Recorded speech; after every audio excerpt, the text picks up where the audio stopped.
या किसी भी तरह का रेप का आप केस उस पर डाल देते हैं अगर आपकी नहीं बन रही है, तो इससे फर्दर जो है ना, जो नंबर ऑफ केसेस है वो भी, कल को शादी कर लेंगे, साथ में रह के देख लेते हैं, अच्छा लग रहा है, पति पत्नी की तरह साथ में रहते हैं, अच्छा लग रहा है तो आगे देख लेंगे, शादी कर लेंगे। घर का एरिया है वो तो हर तीसरा बंदा लिव इन रिलेशनशिप में वहाँ पे रहता है। मैंने इसको बहुत नज़दीक से देखा। अगर घर वालों की सलाह से उनको इन्वॉल्व करके ये काम किया जाए, घर छोड़ के ना।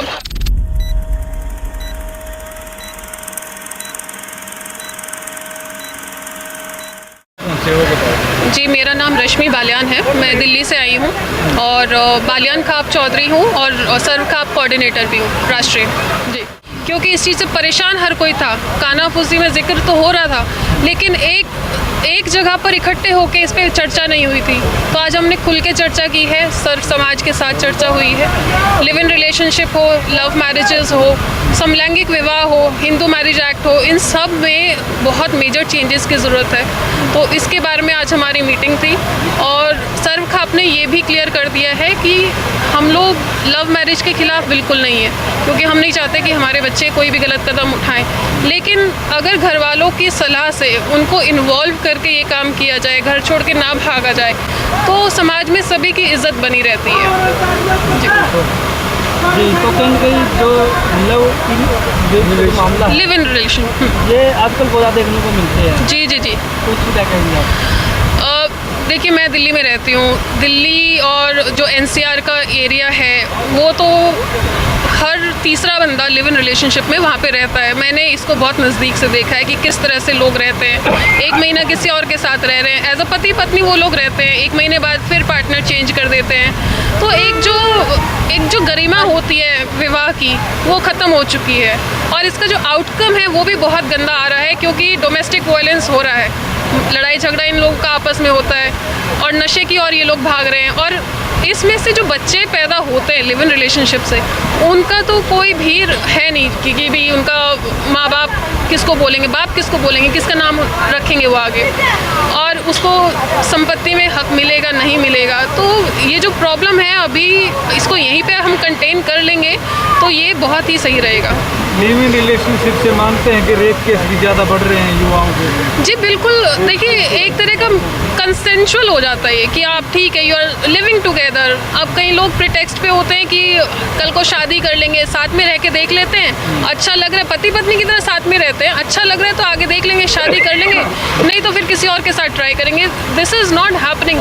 जो हमारा कम्युनिटी है बहुत ही एथिकल स्टैंडर्ड्स पे काम करते हैं हम लोग, खाप तो स्पेशली हमारे बहुत एथिकल स्टैंडर्ड्स हैं, तो इस चीज़ को हम बिल्कुल एक्सेप्ट नहीं करेंगे। देखिए, बहुत सारे जो पुरुष महिला हैं वो ये भी देखते कि पीछे हमारे छोटे बच्चे हैं, भी उनका क्या होगा। जी जी जी, लिव इन को स्पेशली एक तरह का ये है कि मिसयूज़ ये भी हो रहा है कि घर पे मैरिड हैं, अपने बीवी बच्चों के साथ रह रहे हैं, बाहर किसी और के साथ भी रह रहे हैं, तो चाहे लड़की हो चाहे लड़का हो, दोनों बराबर इसमें इन्वॉल्व हैं, कोई घाट नहीं है, मैं तो ये कहूँगी। तो ये जो है, जो रिश्ते हैं ना, शादियों को भी बर्बाद कर रहे हैं इस तरह के जो रिश्ते हैं। और मैंने आज यही बात उठाई थी कि जितने भी लैंडलॉर्ड्स, या आप ये लगा लो कि जो अपने रेंट पे प्रॉपर्टी देते हैं, वो पलट के ये नहीं देखते कि आपके घर में हो क्या रहा है, आपने किसको घर किराए पे दिया है, वहाँ पे क्या कुछ माहौल है। वो लोग अगर जिम्मेदारी लें कि वो इस तरह का लिव इन वाला जो है बिल्कुल फुल स्टॉप लगा दें, तो काफ़ी सुधार तो वहीं से हो जाएगा। फिर फर्दर जो है अवेयरनेस, अपने बच्चों से बात करो, एज अ फ्रेंड आप बात करो, तो वहाँ से काफ़ी चीज़ें सोल्यूशन निकलेगी। तो स्टेप बाय स्टेप हम लोग जाएंगे। लैंडलॉर्ड है वो भी पैसे के मामले में रहता है, सिर्फ पैसे से मतलब है। They are more money minded, yes. उनको कोई मतलब नहीं है कि फर्दर उनके जो फ्लैट्स पे क्या हो रहा है, वहाँ पर लोग कैसे रह रहे हैं। ड्रग एब्यूज़ इतना ज़्यादा है कि जिसकी कोई लिमिट नहीं है। तो मैंने आज यही रिक्वेस्ट की थी कि प्लीज़ अगर आप लोग अपनी प्रॉपर्टी बेच के या फिर रेंट पे दे के कहीं इधर उधर जा रहे हो, एटलीस्ट एक ऐसा केयर टेकर हो जो ध्यान तो रखे कि वहाँ पे इस तरह की गतिविधियाँ ना हो और उस पर रोक लगाया जा सके। आप किस तरीके से इन पे निशान या सवालिया निशान खड़ा कर सकते हैं? किस तरीके से क्या क्या रोक लगा? देखिए, रोक नहीं, हमें कोर्ट से ये चाहिए कि इसको संपूर्ण रूप से इसको बंद किया जाए।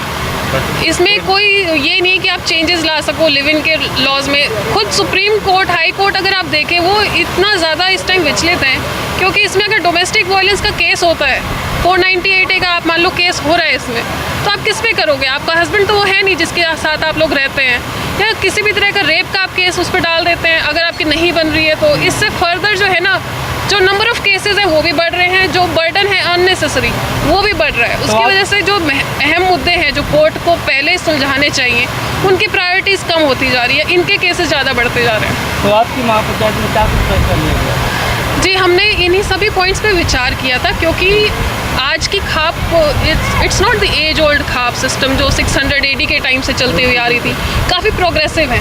हमने हर एक एंगल को दिमाग में रखते हुए डिस्कशन किया है कि युवा हैं तो उनकी भी सोच को ध्यान में रखते हुए सारी चीज़ फैसले किए हैं। सभी भी पॉइंट बाय पॉइंट, चाहे आप लिव इन का कह लो, हिंदू मैरिज एक्ट कह लो, समलैंगिक विवाह तो बिल्कुल बंद करवाएंगे। इसमें कोई दोहराया नहीं है कि हम लोग इसमें कोई कॉम्प्रोमाइज़ करेंगे, बिल्कुल ही बंद होना चाहिए।